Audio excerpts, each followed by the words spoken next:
Okay, thank you for being here today. I just briefed the Council on the latest development on Yemen, and as you have heard in the open briefing, the picture doesn't look very bright. Tragically, the violence continues in numerous fronts, deepening the suffering of the Yemeni people. The humanitarian situation remains catastrophic, especially with the recent cholera outbreak that is exacerbating an already dire situation. The economic situation is also of deep concern. Many families no longer receive salaries. The state is no longer able to provide services. The Hudaydah agreement we are working on is critical to help avoid the collapse of the economy and further deterioration of the humanitarian situation. We also started a dynamic and innovative collaboration between the World Bank and the UN, which is unprecedented in scale and in the rapidity of its deployment. I am confident that it is having a positive impact today on the lives of Yemenis. So far, we managed to avert military action in Al-Hudaydah. The spread of fighting to the city will lead to a devastating loss of civilian life and infrastructure. It will threaten the flow of food and medical supplies through the port and bring further suffering to the Yemeni people. My proposal, which includes security, economic and humanitarian elements, will allow for the continued flow of commercial and humanitarian supplies and ensure the end of any diversion of customs revenue and taxes so that they can be used to support salaries and services. The resumption of salary payment is possible.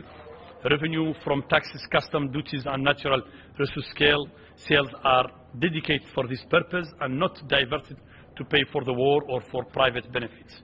This requires commitment and good faith from the Yemeni political leaders. The UN does not pay salaries, and blaming the UN will only delay progress.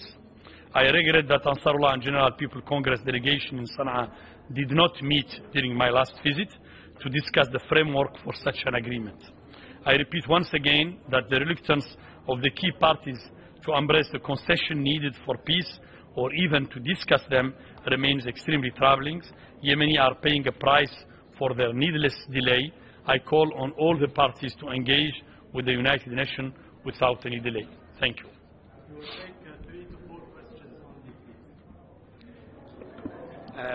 باللغة العربية الحمد لله على السلامة لأنك نجوت من حادث إطلاق النار. هل سئلت داخل الجلسة المغلقة عن الجهة التي تقف وراء هذا الحادث وما هي الغاية من يعني إطلاق النار على موكبك، وهل تأثرت؟ هل ستتأثر مهمتك بهذه الحادثة؟ نعم، أنا أولا أشكركم على الكلمة وأشكركم على السؤال. أولا أنا كما سمعتم في الكلمة طلبت أن يكون هناك تحقيق في هذه القضية. نحن نحتسب أن أمن وسلامة موظفين الأمم المتحدة من مسؤولية كل السلطات المحلية ما دامت هي التي تحكم الأرض، ولذلك طلبنا من الإخوة أنصار الله والمؤتمر أن يقوموا بتحقيق في هذه القضية. من الأشياء التي كانت غير مريحة لنا أنه لم يحصل هناك بيان رسمي من هذه الطرفين للإدانة بما حصل، الذي كان شيئا خطير.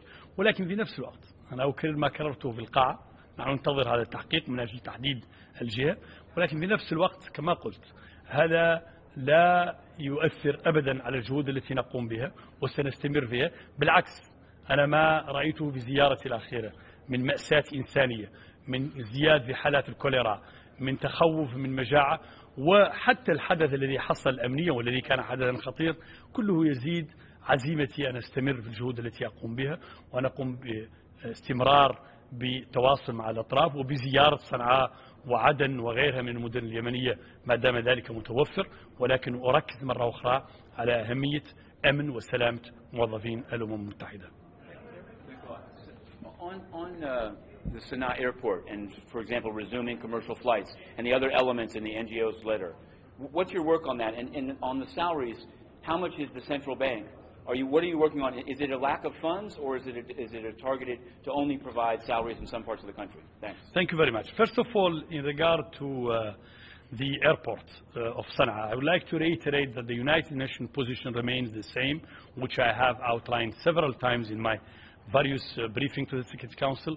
We would like the airport to be open. and we remain strongly in favor of opening the airport, which in our view is today hampering the life of many injured people, many suffering people, and particularly the civilian people. We fail to understand the reason behind the closure of the airport, even if we have been explained by the government of Yemen that it's mainly for security reasons. We consider that it is, first of all, impacting on the numerous families who are suffering. When I met the young people, there was an interesting proposal that we go and try at least to open the airport once a week for the injured people, for the people who are sick, and for the students. And I'm exploring this further, and I can tell you, even in my proposal to Hodeidah, if I had the chance to discuss it with the Houthi and GPC, one element would have been to discuss also the opening of the airport.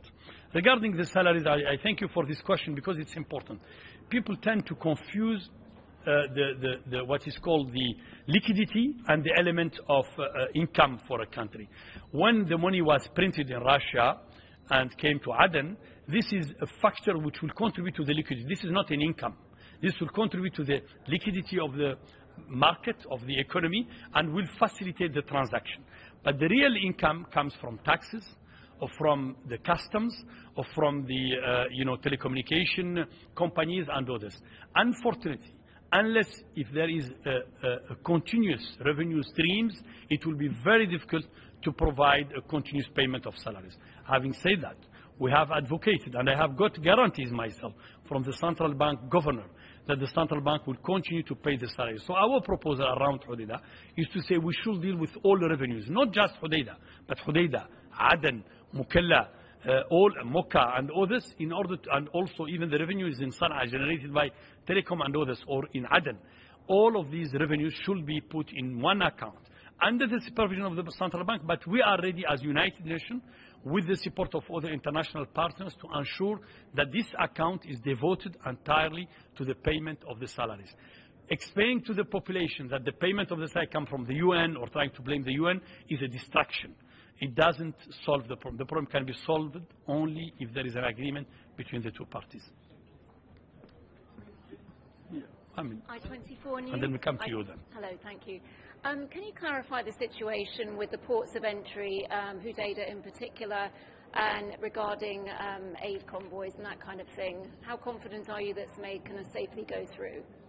Okay, as you know, my colleague Stephen O'Brien was just briefing the Council. He will have probably a much more informed and expert response to this issue.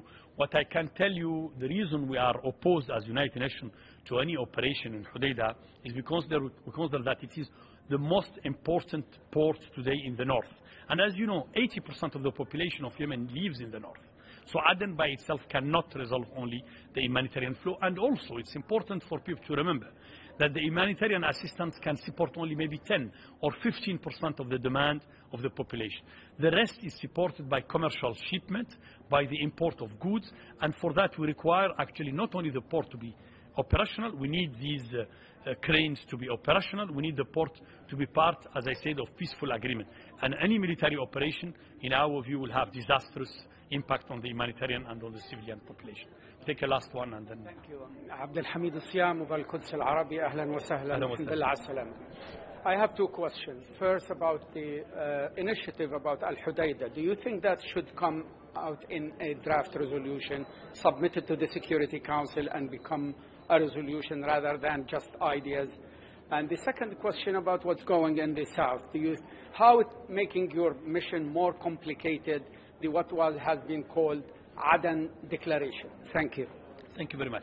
First, regarding the Hodeidah proposal, which I would like to explain here for all of you so you have the details, because it has been public now. It has two main components. The first component is a military and security component, by which we have offered to the parties to create a military committees composed of officers who are respected by both parties and who have not participated directly in the war, and who could then manage the security and the military aspect of Hodeidah. In addition to that, we compose a second committee, which is an economical and financial committee, which will deal with the revenues. It's mainly composed by the Chamber of Commerce, the businessmen who have direct interest and who like to see the flow of goods continuing in. And of course, in both committees, there will be support from the United Nations, from my office, with military, security experts, and also economic and port managers experts, so in order to facilitate it. We think that by doing this, we address from one side the concern of the coalition and the government of Yemen that port of Hodeidah is used for smuggling missiles or others, and at the same time we deal also with the revenue issue. But in the same time, we give here an offer to the Houthi and GPC that the port is not given just to the other side, but is rather managed by a committee which will be accepted by both sides.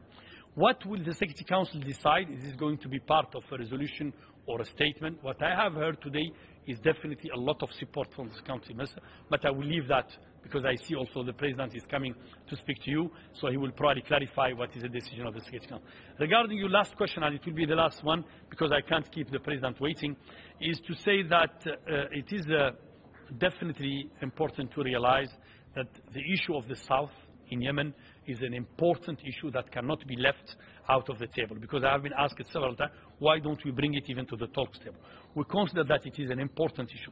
There have been numerous issues that have been neglected for many years, and they have not been enough addressed during even the national conference. These issues need to be addressed in the constitution discussion, in the future. But for us, we need to have first, we need to stop the war. We need to go to the talks and bring the issue. So obviously, any development that is going to hamper these efforts or to complicate them is definitely for us never a welcome development, and it's only complicated. But our position remains the same. This is an issue that the Yemeni have to solve between Yemenis, or they have to decide on the future of their country, they have to decide on the number of regions, the confederal system, if that's their choice, or on the way they see the future of their country. But that can come only through talks and peaceful talks. Thank you very much for your time today. Thank you.